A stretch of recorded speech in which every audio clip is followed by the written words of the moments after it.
Hello friend, मैं गोलाइस sir आपके लिए इंडियन पॉलिटी का लेक्चर लाया हूँ।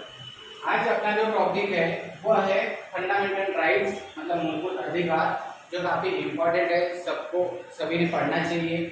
और इस टॉपिक से हर बार एग्जाम में क्वेश्चन आता ही है, ठीक है। तो इसे काफ़ी अच्छे से पढ़ना।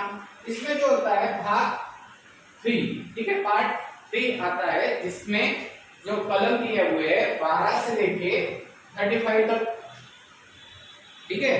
तो इसे काफी अच्छे से आप अपन पढ़ते हैं। फंडामेंटल राइट्स मतलब क्या होता है, मैं आपको समझा देता हूँ एक बार। फंडामेंटल राइट्स तो ये जो है इसे ही बोला जाता है, मतलब जो आम आदमी है, जो आम पब्लिक है, जो अपन है, उनका क्या है, आम रहे या खास रहे, उन सभी के लिए उनकी सुरक्षा और गारंटी लेना। फंडामेंटल राइट्स जिसमें 12 से लेके 35 तक जो दिए हुए हैं, तो उसमें क्या है, तो उसमें गारंटी लेना और सुरक्षा ये दिया हुआ है। मतलब हर आम आदमी की जो है उसके, ठीक है, सुरक्षा और गारंटी लेने का जो है काम, वो किसका है, ये फंडामेंटल राइट्स का है। और ये सुरक्षा और गारंटी सिर्फ लेता कौन है, आप बोलोगे कि सर सुरक्षा और गारंटी लेता कौन है, तो वो लेता है उच्चतम न्यायालय, द सुप्रीम कोर्ट। कौन लेता है, द सुप्रीम कोर्ट। समझ में आ रहा है, कौन लेगा फिर इसकी गारंटी, सुप्रीम कोर्ट लेगा, कि आम लोगों के साथ कुछ गलत ना हो जाए, ठीक है। यहाँ तक आपको बात समझ में आ रही है। अभी ये संविधान का इतना इंपॉर्टेंट पार्ट है, इसे क्या कहा जाता है, मेग्ना कार्टा, ठीक है। इसे क्या कहा जाता है, मेग्ना कार्टा। अभी मेग्ना कार्टा क्यों दी, इससे कहा गया है, इसे ये वाली संज्ञा क्यों दी गई है, तो उसके पीछे का रीजन है कि जो भी कॉन्स्टिट्यूशन है, जो कॉन्स्टिट्यूशन जो बना है, उसमें से सबसे जो इंपॉर्टेंट जो पार्ट रहता है उसे बोला जाता है मेग्ना कोड। समझ में आ रहा है, मेग्ना कोड ये किसने लगाया, ये अपन ने ब्रिटिश जो थे उनके इससे उठाया था। मेग्ना कार्टा जो वर्ड है इससे उठाया था, उनके इसमें था, ब्रिटिश के। तो ये सबसे इंपॉर्टेंट बात है संविधान की। यहां तक आपको समझ में आ गया। अभी आप अगर देखोगे तो इंडिया का कॉन्स्टिट्यूशन वर्ल्ड में सबसे बड़ा कॉन्स्टिट्यूशन है, सबसे बड़े जो है कलम इसमें ही दिए हुए हैं। तो आपको भी नॉर्मल सी बात है, आपको ये भी पता होगा कि जो अधिकार है, तो ये अधिकार भी अपने ज्यादा नहीं है बाकी अदर कंट्री के मुकाबले। अमेरिका से भी ज्यादा अधिकार दिए हुए हैं, इतने अधिकार दिए हुए हैं कि हम आम आदमी अपन क्या करते हैं, किसी को प्रधानमंत्री, किसी को राष्ट्रपति चुन के देते हैं, या डायरेक्ट बोल सकते हैं कि हम आम पब्लिक राजा चुनते। समझ में आ रहा है, इतना बड़ा पावर आम आदमी के हाथों में है, जो बहुत से कंट्री के पास ये अधिकार नहीं है, ठीक है। तो आज अपन उसी के जो अपने अधिकार है उसी के बारे में देखते। तो इसमें टोटल पहले 7 अधिकार थे, ध्यान में रखना। पहले कितने अधिकार थे, जो मूलभूत अधिकार जो थे वो कितने थे, 7 थे। बट बाद में क्या कर दिया, इसे 7 की जगह 6 कर दिया, मतलब एक को हटा दिया, एक को क्या कर दिया, हटा दिया। तो वो 7 कौन कौन से थे या 6 कौन से है, तो आपको ध्यान में रखना, ये सब यहाँ पे लिख के ही दिया हुआ है, ठीक है। तो मैं आपको बता दूं कि पहला जो है समानता का अधिकार है, ठीक है, राइट टू इक्वल, मतलब समानता का अधिकार दिया हुआ है, और वो आर्टिकल 14 से 18 में दिया गया है। क्या तक समझ में आया। दूसरा जो अधिकार है वो है फ्रीडम का, स्वतंत्रता का अधिकार, ठीक है। तीसरा जो अधिकार है शोषण के विरुद्ध अधिकार, ठीक है। जैसे बाल श्रम वगैरह हो गया, तो शोषण के देह व्यापार हो गया, उसमें जो शोषण होता है, ठीक है, तो उसके लिए अधिकार दिया हुआ है किसमें, 23-24 में। इसके बाद जो रिलीजन है उसमें फ्रीडम मिला हुआ है। जो धर्म है, देखो धर्म की भी रक्षा कौन करता है, कॉन्स्टिट्यूशन करता है। देखो इतना मतलब पावर है कॉन्स्टिट्यूशन में, ठीक है। तो धर्म की भी रक्षा करता है, उसमें किसमें दिया है, 25 से 28 में।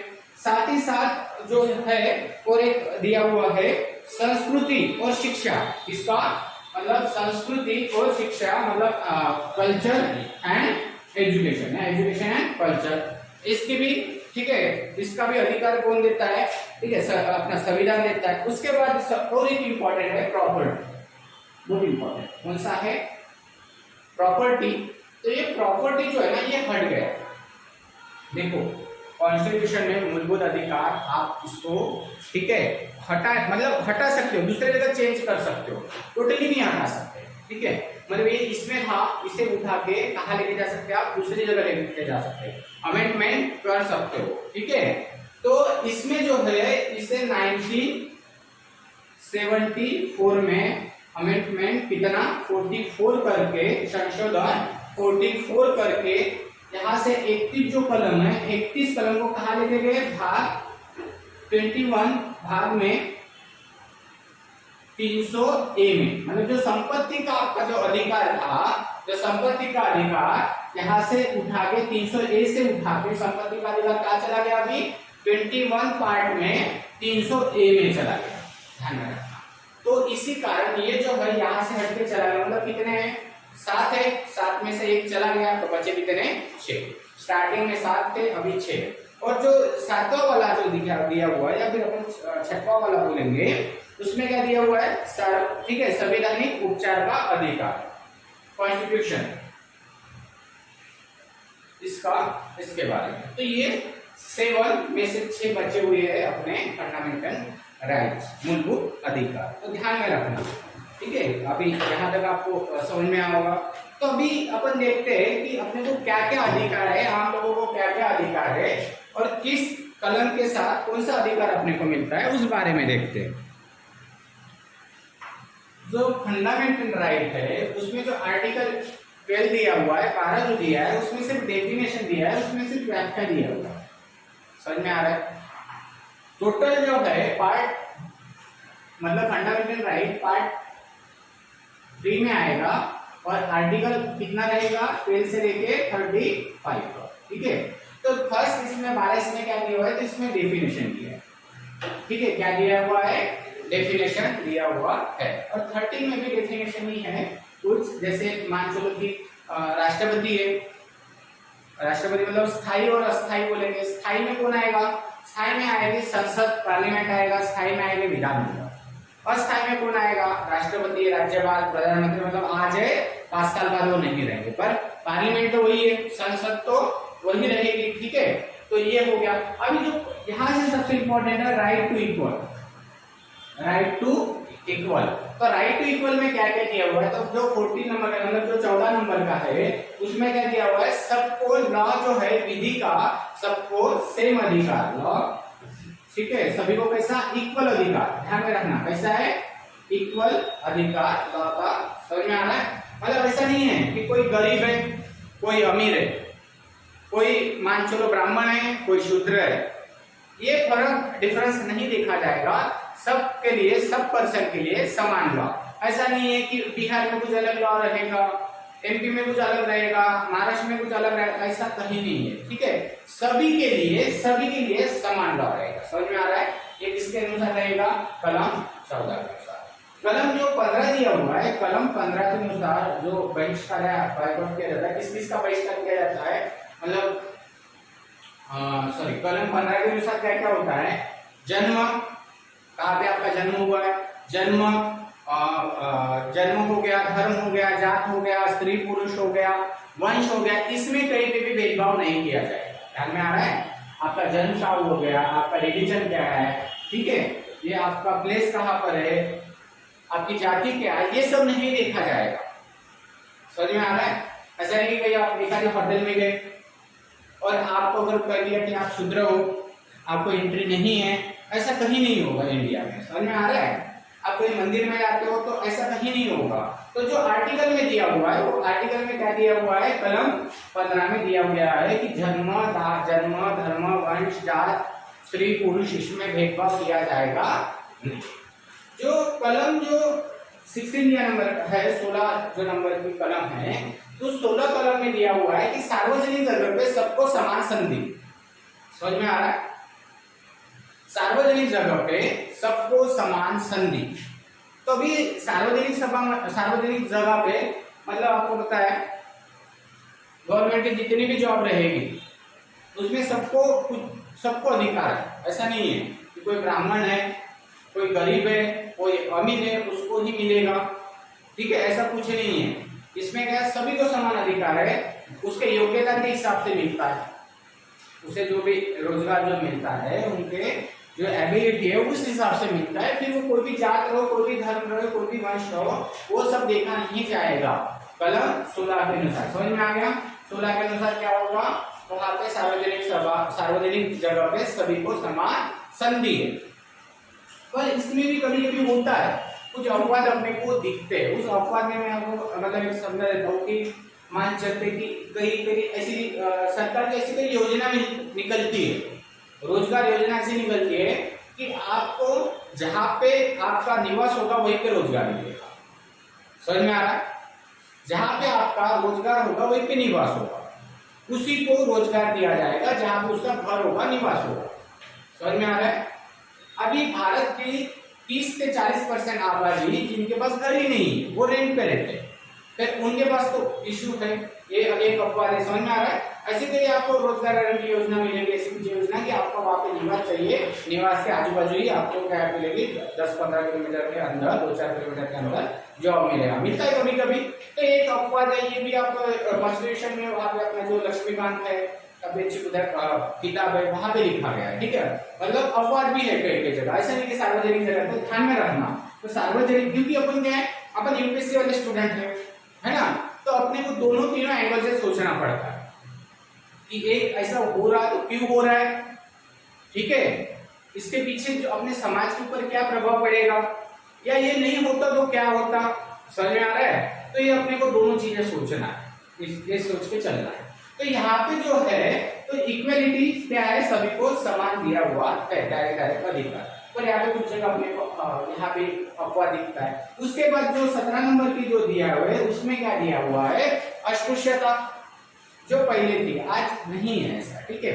तो कैसा होता था कि पहले क्या होता था, किसी जगह छुआछूत रहती थी, बोलते हैं है ना, जैसे कई पानी पीना नहीं, किसी का पानी नहीं पीते थे, हाथ नहीं लगाते थे, यहाँ तक तो उनकी छाव तो भी नहीं गिरने देते थे घर के साथ, है ना। एक जगह तालाब रहता था, उस तालाब में पानी नहीं पीने देते थे, कुआं रहता था, कुएं से जो शूद्र लोग हैं उनको पानी नहीं पीने देते थे। मतलब ये था ना पहले, जाति भेदभाव माइनॉरिटी के लिए था, है ना। तो ये अस्पृश्यता का जो है कलम 17 में दिया गया है। समझ रहा है कैसे क्या आ रहा है। तो उसके बाद जो दिया हुआ है कलम 18 में 18 में दिया हुआ है, इसमें क्या दिया हुआ है कि जो उपाधि रहती थी वो उपाधि क्या करती, वो सभी के सभी उपाधि हटा दी, ध्यान में रखना। 18 में क्या दिया हुआ है, उपाधि जो थी उपाधि हटा दी गई। समझ में आ रहा है। अभी होता क्या है, सिर्फ दो ही जगह उपाधि रख दी, मतलब पहले कैसा रहता था, महाराजा, ठीक है, सम्राट, इस जैसे ऐसे उन्हें उपाधि दी जाती थी। अभी वो उपाधि रहेंगे, सिर्फ दो जगह उपाधि रहेगी। एक है सेना में, सेना में आप देखोगे जैसे सचिन तेंदुलकर हो गया, महेंद्र सिंह धोनी हो गया, उन्हें उपाधि दी गई है ना, तो सेना में रह चुकी है। और साथ ही साथ एजुकेशन में जो है शिक्षा क्षेत्र में वहां पे रखे, आप देखो वहां पे डॉक्टर पदवी मिलती है, ठीक है। तो दो ही जगह क्या हुए, उपाधि रखी गई है, बाकी जो उपाधि है सब हटा दी गई है। किसी को सम्राट बोलना, किसी को महाराजा बोलना, ये सब उपाधि हटा दी। अभी कोई बोलते कि सर जो पुरस्कार मिलते वो भी सम्मान रहता है क्या, मतलब उपाधि रहती है क्या? नहीं, वो उपाधि नहीं रहती। जैसे किसी को भारत रत्न मिला, पद्मश्री मिला, पद्म भूषण मिला, समझ में आ रहा है, तो वो उपाधि नहीं है, वो पुरस्कार है। समझ में आ रहा है, पुरस्कार उपाधि में डिफरेंस है, तो वो उपाधि नहीं है, उपाधि नहीं है। उपाधि सिर्फ दो ही बची है, एक सेना में और दूसरी एजुकेशन में। उसके और ये जो है फंडामेंटल राइट टू इक्वल, ये मूल ब्रिटिश का है, ये मूल किसका है, ब्रिटिश का है। पर भारत ने इसको कहां से लिया है, अमेरिका से लिया है। राइट टू इक्वलिटी ये जो है ये मूल का कहां का है, ये है ब्रिटिश का। पर इसे भारत ने संविधान में जो जोड़ा गया, कहां से जोड़ा गया, अमेरिका के संविधान से, अमेरिका के कॉन्स्टिट्यूशन से। तो ये आपको राइट टू इक्वल समझ गया होगा, जो 14 से 18 तक आता है। अभी तो अपन देखेंगे राइट टू फ्रीडम, ठीक है। अभी क्या देखेंगे, राइट टू फ्रीडम। इसके बाद अपन देखेंगे राइट टू फ्रीडम, मतलब अपने को क्या क्या स्वतंत्रता है। तो नंबर 1 पे आता है, मतलब सॉरी नंबर 19 पे आता है स्वतंत्रता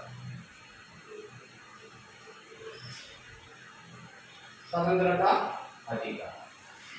और कितने कितने अधिकार हैं? 6 अधिकार। कितने अधिकार है आपको? 6 अधिकार मिलेंगे, स्वतंत्र के 6 अधिकार मिलेंगे। उसमें से आपको मिलेगा मतलब आपकी सुरक्षा का अधिकार, अभिव्यक्ति की आजादी, उसमें से क्या है? अभिव्यक्ति की आजादी।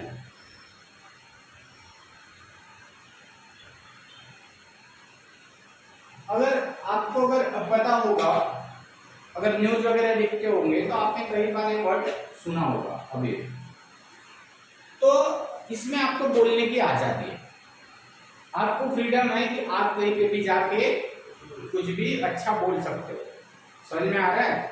आप जैसे बहुत से ऐसे ये है कि जिसमें आप बोल सकते हो, प्रेस में बोल सकते हो। जैसे आपका कोई फोन रिकॉर्डिंग कर रहा है, उसके अगेंस्ट में आप क्या कर सकते हो? एक्शन ले सकते हो, उसके ऊपर कार्रवाई कर सकते हो। होता है ना कभी कभी कि अपना फोन में कोई रिकॉर्ड कर लेता है।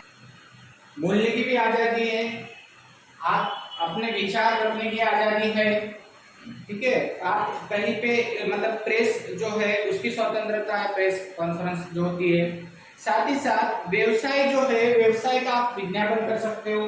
जैसे अगर आपका बिजनेस है, बिजनेस की एडवर्टाइजमेंट कर सकते हो।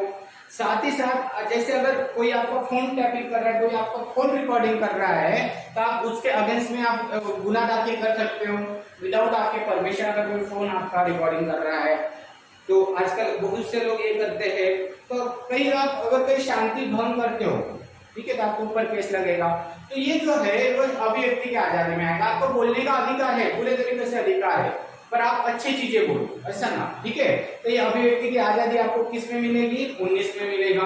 उसके साथ ही साथ, ठीक है, उसके साथ ही साथ सम्मेलन, आप कहीं पे भी काफी अच्छे से क्या कर सकते हो? सम्मेलन कर सकते हो। किसी भी पार्टी का या किसी भी मतलब मान चलो कि एक आदि सहकारी समिति है, एक पार्टनरशिप है, एक क्लब है, तो आप वहां पे सम्मेलन कर सकते हो, आपको ये अधिकार दिया हुआ है। समझ में आ रहा है? उसके बाद वृत्ति, ठीक है, उसके बाद क्या है? वृत्ति मतलब निवास वगैरह जो है आप कहीं पे भी कर सकते हो। आप महाराष्ट्र में रह सकते हो, आपकी महाराष्ट्र में रहने की इच्छा नहीं तो आप एमपी में जाके रह सकते हो, एमपी में इच्छा नहीं है तो जम्मू कश्मीर में जाके रह सकते हो। समझ में आ रहा है? तो ये जो है वो वृत्ति मतलब निवास में है। उसके साथ, ठीक है, उसे संघ बोलेंगे अपन, निवास को क्या बोलेंगे?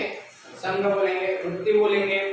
उसके साथ ही साथ और उसे एक ये भी बोलेंगे, निवास, वृत्ति, सहचरण, संघ, सम्मेलन,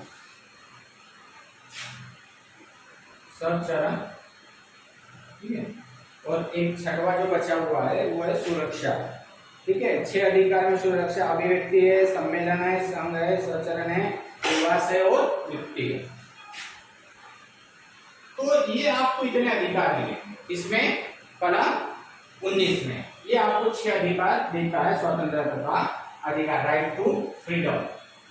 और ये जो है कलम 19 कितनी इंपॉर्टेंट है संविधान में, जैसे मैंने आपको पहले ही कहा था कि जो कॉन्स्टिट्यूशन में जो दिया हुआ है पार्ट 3 क्या दिया है? फंडामेंटल राइट्स, उसे ही क्या कहा जाता है? मैग्ना कार्टा कहा जाता है। कहा जाता है क्योंकि पूरे संविधान का सबसे इंपॉर्टेंट पार्ट है। और इस इंपॉर्टेंट में सबसे ज्यादा इंपॉर्टेंट अगर कोई कलम होगी तो वो कलम है 19। वो कलम कौन सी है? 19। उससे ही क्या कहा जाता है? संविधान की रीढ़। संविधान की क्या कहा जाता है? रीढ़। जो हड्डी रहती है उसे क्या कहा जाता है? रीढ़। देखो पूरे संविधान में सबसे इंपॉर्टेंट क्या है? Fundamental right. और फंडामेंटल राइट में सबसे ज्यादा इंपॉर्टेंट क्या है? 19 नंबर। तो उसे क्या कहा जाता है? जो अपनी रीढ़ रहती है, जिसके ऊपर अपन खड़े मतलब पूरे स्टेट रहते हैं, रीढ़, तो इसे कहा जाता है रीढ़, कहा जाता है कलम 19। कलम अगर 20 की बात करते हैं, कलम 20 की बात करते हैं, तो उसमें दिया गया है जो एखादा दोषी है, एखादा दोषी है तो उस दोषी को दोष जो कलम 20 में दिया हुआ है, जो अपराधी है उसका दोष सिद्ध करने का अधिकार। मान चलो एखादा अपराधी है, अपराधी को उसका दोष सिद्ध करने का अधिकार है। एक अपराधी को आप उसे अपराधी तब तक नहीं बोल सकते जब तक उसे जो कोर्ट है, कोर्ट डिसीजन ना ले वो कि अपराधी है।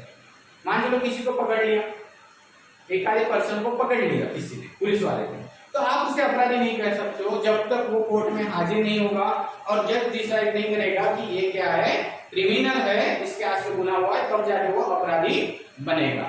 ठीक है, या फिर वो बात बरी भी तो हो सकता है, अपराधी भी नहीं ले सकता ना, इसलिए आप पहले उसे अपराधी नहीं बोलोगे जब तक जज डिसाइड नहीं करेगा। समझ में आ गया। उसके साथ साथ ही अगर एक आधा पर्सन है उसके हाथ से जो अपराध हुआ है, वो जो अपराध है उस अपराध को 2 बार सजा नहीं दी जाएगी, उसे 2 बार सजा नहीं दिया जाएगा। समझ में आ रहा है।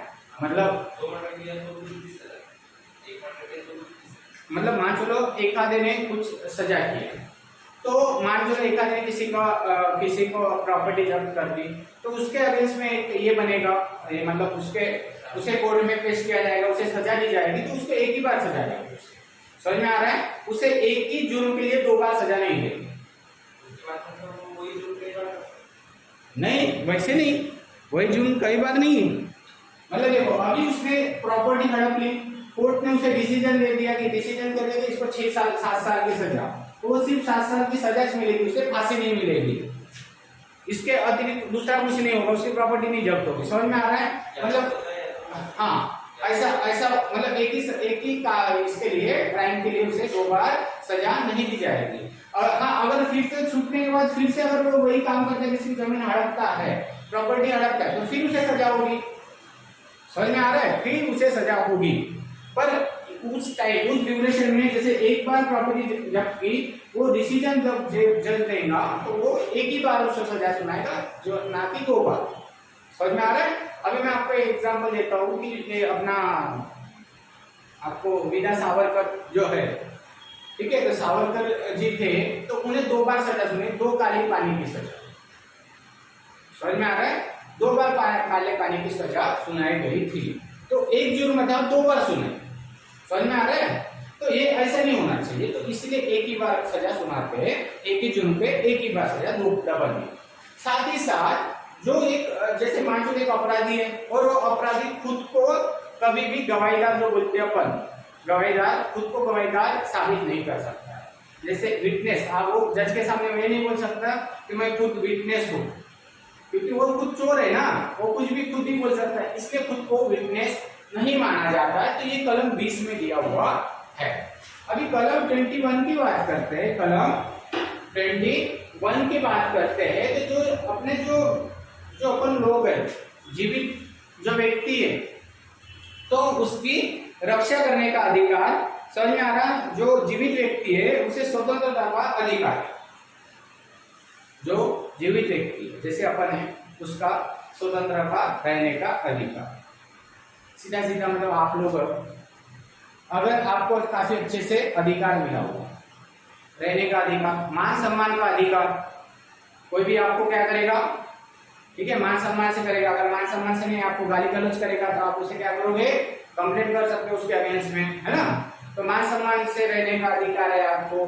इतनी बड़ी पुलिस है आपके लिए, आर्मी है, जो आम लोग क्या रहे उनके जीवन को, मतलब वो स्वतंत्र का अधिकार हो, मतलब कोई आके आपके ऊपर, ठीक है, ऐसा कोई जबरदस्ती ना करे। इसलिए पुलिस रहती है ना, है ना। प्रशासन किस लिए, उसी के लिए है, इसलिए कि आम आदमी को, जो जीवित व्यक्ति है, उसको अपने पूरे अधिकार मिले, स्वतंत्रता का अधिकार मिले। समझ में आ रहा है।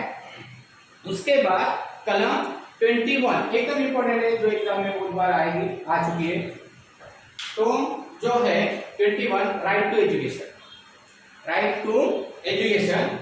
तो ये है 6 से 14 साल, 6 से 14 साल के जो बच्चे रहते हैं उनको फ्री में एजुकेशन, ठीक है।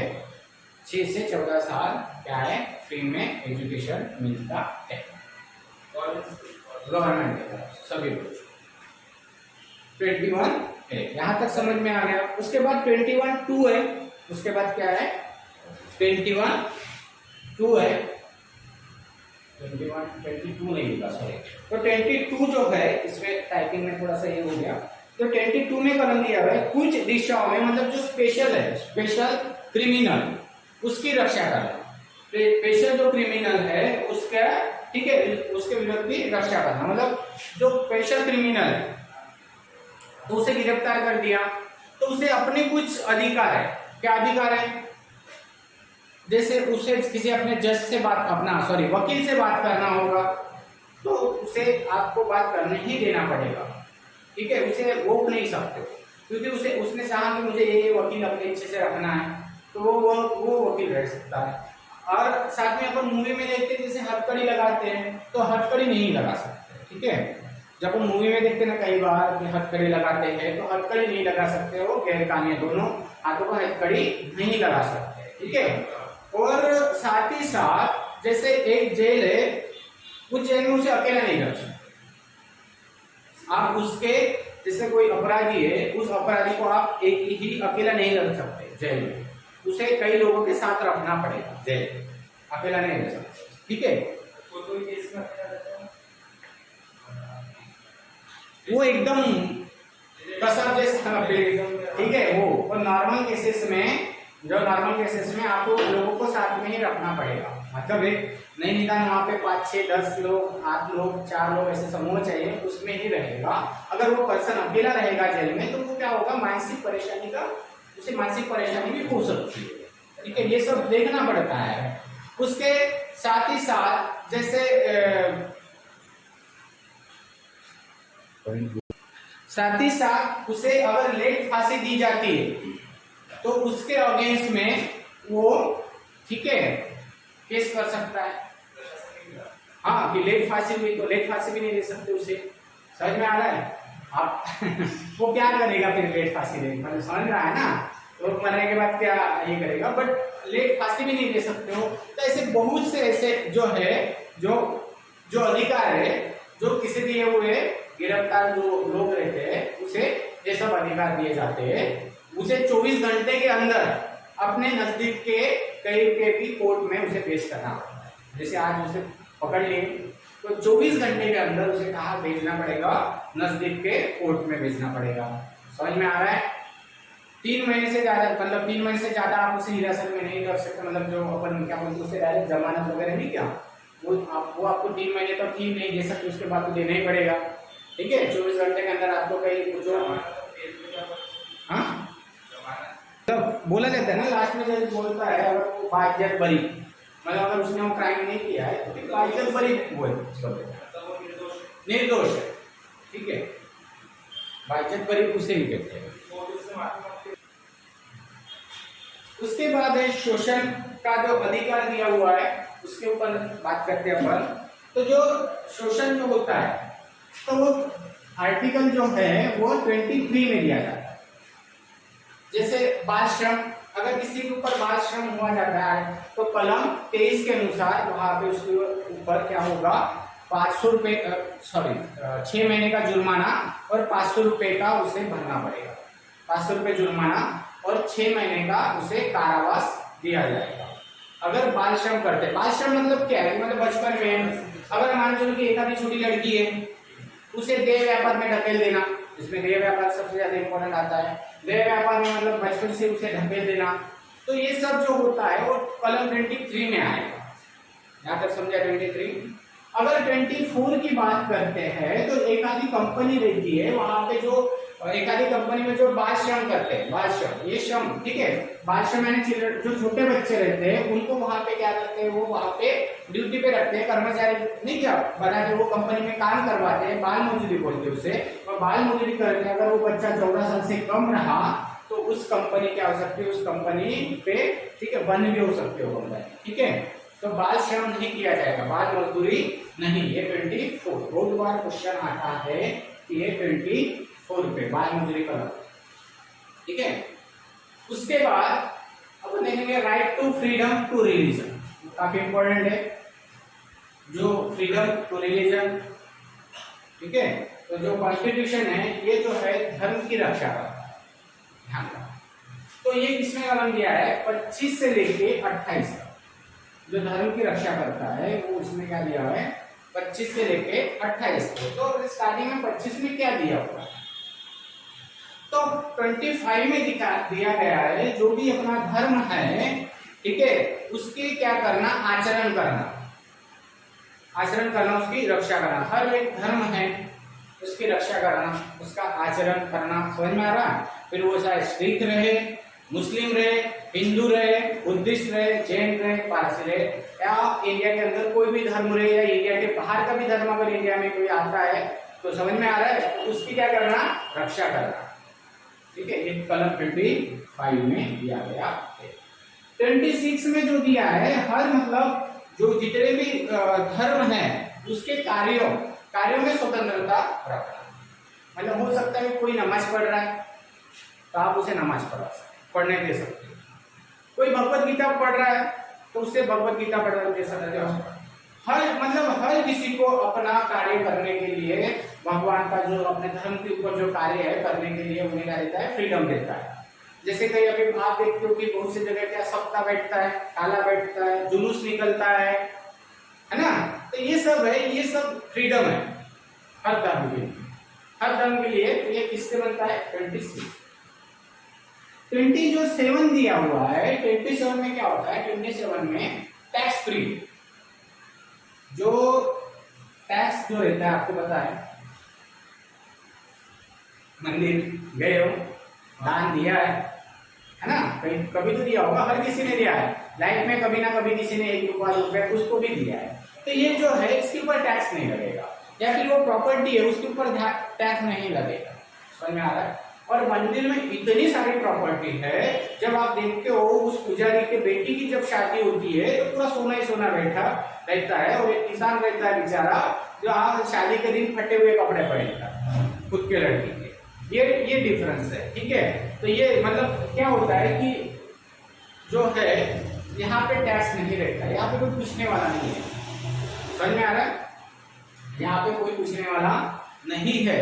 तो ये सबसे बड़ी मतलब ये है, तो चलो जान लो, उसके ऊपर हम डिस्कस नहीं करते हैं, पर जो टैक्स है वो जो भी है धर्म के ऊपर टैक्स नहीं लगता है, ठीक है, तो टैक्स फ्री कर लिया। हाँ, सिर्फ कोई पर्सनल इंसान है और अमीर है वो, हाँ, और उसका प्लॉट लेके हाँ, कुछ मंदिर खोलता है, हाँ, इसका मोटिव तो मतलब उसका ये है कि ये दान बहुत सारा है, हाँ, उसका पर्सनल उसका मंदिर था, हाँ, वो दान कर रहे उसका भी साथ नहीं तो वो नहीं, अभी वो जो है मस्त मंदिर वगैरह बना दिया, अब आप 10 दान पेटी लगा दिया, 2 पुजारी रख दिया, वो जो है उसकी प्रॉपर्टी उसकी थी, और जो धर्म है वो सार्वजनिक है। समझ में आ रहा है? वो किसी अकेले का नहीं है। तो वो जो भगवान है, जमीन उसने भले उसकी प्रॉपर्टी होगी, पर वो जो वहां पे जो बिठाया हुआ मंदिर है, जो भगवान है, वो किसका है, सभी का है। तो वो जो है वो सार्वजनिक ही रखा जाएगा। नहीं नहीं, अभी जो प्रॉपर्टी है ना वो अपना खुद के मतलब ये है, खुद के इस पे है, ठीक है, मन के ऊपर आपको दान देना है नहीं देना है, ठीक है।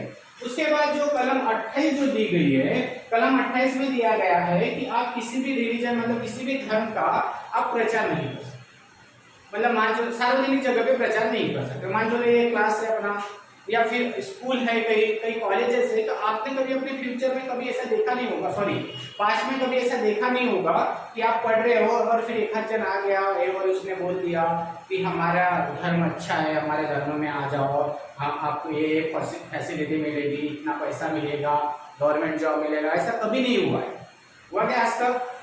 नहीं ना, क्योंकि धर्म का प्रचार नहीं करना। धर्म का अगर प्रचार करते हो सार्वजनिक जगह तो वो गैर कानूनी है, ठीक है। देखा कि आज तक कोई मुस्लिम, कोई हिंदू, कोई क्रिश्चियन बोले कि हमारा धर्म अच्छा है तो आ जाओ आप लोग हमारे धर्म में, गवर्नमेंट जॉब मिलेगा, पैसा मिलेगा, तो ये गैर कानूनी माना जाता है। तो सार्वजनिक जगह पे आप प्रचार नहीं कर सकते, ठीक है, धर्म का। सार्वजनिक क्या, कहीं पे भी नहीं कर सकते हो, ठीक है। अगर कहीं पे भी अगर आप करते दिखे तो आपको क्या हो सकता है, ठीक है, आपको सजा हो सकती है।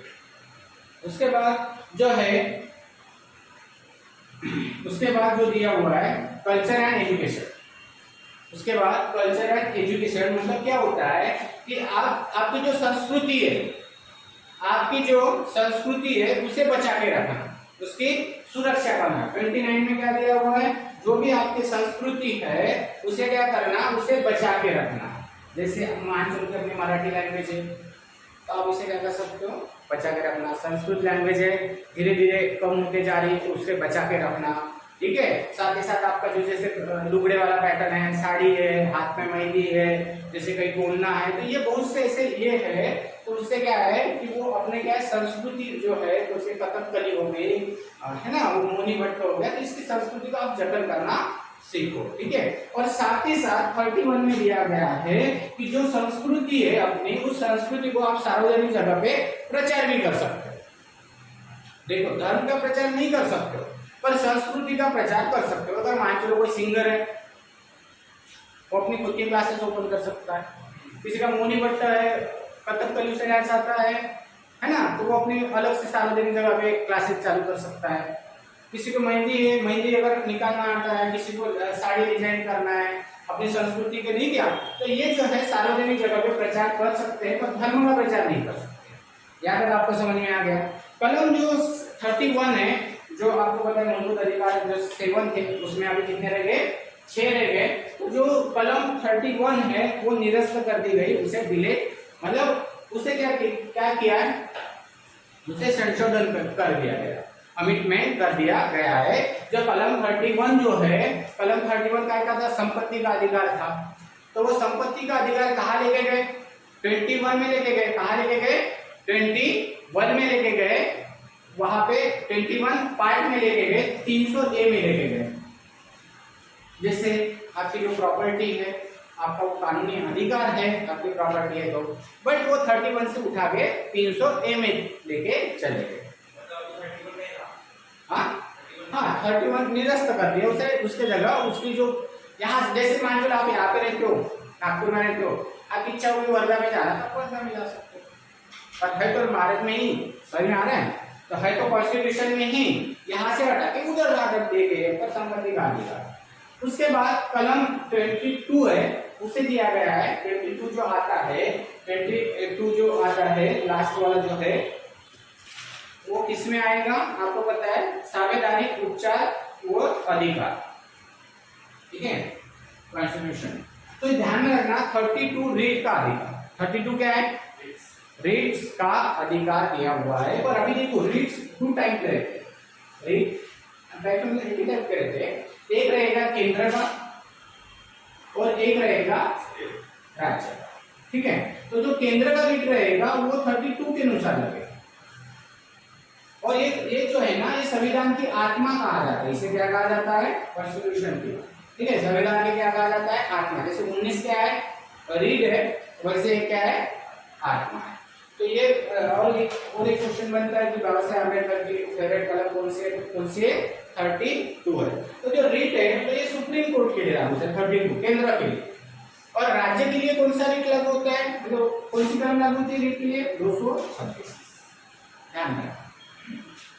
देखो आपका एक केस हुआ, आपका प्रॉपर्टी का इश्यू है, तो आपका प्रॉपर्टी का इश्यू है, तो आप डायरेक्ट केंद्र में जाओगे क्या, आप क्या करोगे, आप अपने तहसील में जाओगे, तहसील कोर्ट में जाओगे, वहां पे आपको न्याय नहीं मिला तो आप कहाँ जाओगे, ठीक है, डिस्ट्रिक्ट कोर्ट में जाओगे, डिस्ट्रिक्ट में नहीं मिला तो राज्य में जाओगे, वहां से नहीं मिला तो फिर है ना सुप्रीम कोर्ट जाओगे। तो एकदम से डायरेक्ट नहीं जा सकते रेट में, समझ में आ रहा, डायरेक्ट कौन जाएगा, डायरेक्ट जो अपनी संसद जो पार्लियामेंट की कुछ जो है, ठीक है, जो एकदम इश्यू है सेंट्रल लेवल के, है ना, जैसे अभी राम मंदिर का इश्यू था, है ना, तो वो जाएंगे डायरेक्ट यहाँ पे केंद्र सरकार जो सुप्रीम कोर्ट में, पर स्टेट लेवल के नहीं जाएंगे।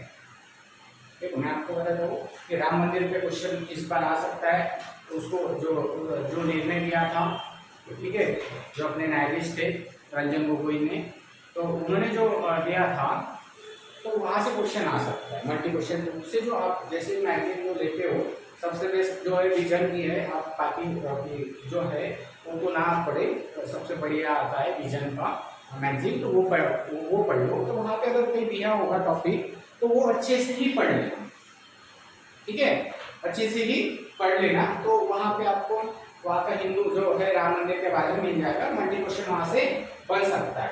कलम 32A को हटा दिया गया है, ठीक है। 33 में क्या दिया हुआ है, जो पावर दिया है किसको, पार्लियामेंट को जो ऐसा पावर दिया है कि जो सैन्य विभाग है, जो बड़ी बड़ी पोस्ट है सैन्य विभाग में उसे सिलेक्शन करने का अधिकार दिया हुआ इसमें 33 में। जैसे मान लो लेफ्टिनेंट गवर्नर जनरल है ना, जैसे बड़े बड़े जो पोस्ट दिए गए हैं तो वो कौन सा सिलेक्ट करेगा, ठीक है। 33 के अनुसार सैन्य भर्ती किया जाएगा, तो सैन्य भर्ती के लिए कौन करेगा, ठीक है,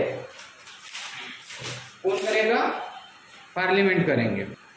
जो सैन्य भर्ती है वो कलम 23 के अनुसार जो बड़ी बड़ी पोस्ट है वो भर्ती होती है। कलम 34 में दिया है मार्शल लॉ। क्या होता है, मार्शल लॉ या मिलिट्री लॉ भी बोल सकते हैं आप उसे। तो वो लागू होता है जो पर्टिकुलर एरिया में अगर कुछ होता है वहां पे मार्शल लॉ लागू होता है। मार्शल लॉ और जो आनी बानी जब लगती है आपातकाल वो अलग है और मार्शल लॉ अलग है। समझ में आ रहा है। तो मार्शल लॉ के ऊपर मैं अलग से एक वीडियो बनाऊंगा, उसमें भी मैं बता दूंगा। इतना ध्यान रखना कि वो मिलिट्री लॉ है। उसके बाद जो है 35, ठीक है, 35 में दिया हुआ है ऐसा मतलब जो है उसमें जो विधायिका है उसमें क्या है, विधायिका है, उस विधायिका को चेंज करने का अधिकार सिर्फ किसके पास है, अमेंडमेंट करने का अधिकार किसके पास है, सिर्फ संसद के पास है, पार्लियामेंट के पास है, ना कि विधानमंडल के पास है। समझ में आ रहा है। ये जो अधिकार है वो कौन चेंज कर सकता है, मतलब कुछ अमेंडमेंट कौन करेगा, पार्लियामेंट करेगा, ना कि संसद अपना, ना कि विधानमंडल करेगा। ठीक है, तो ये थे फंडामेंटल राइट्स। अगर मैं और बताऊं इनके बारे में और बहुत सारी इंफॉर्मेशन है, बट वो ऑनलाइन पे अगर मैं बता दूं तो वो क्या हो जाएगा, लंबा, काफी वीडियो काफी लंबा हो जाएगा। और जितना लंबा वीडियो रहा तो फिर बच्चे देखने को नहीं देखते, तो इसलिए मैं यही पे मतलब ऑनलाइन खत्म कर देता हूँ। उसके बाद नया टॉपिक कैसे देखेंगे। अगर आपको वीडियो काफी अच्छा पसंद आया है तो आप लाइक करिए, तो साथ ही साथ शेयर भी करिए वीडियो। ठीक है, चलो, थैंक यू।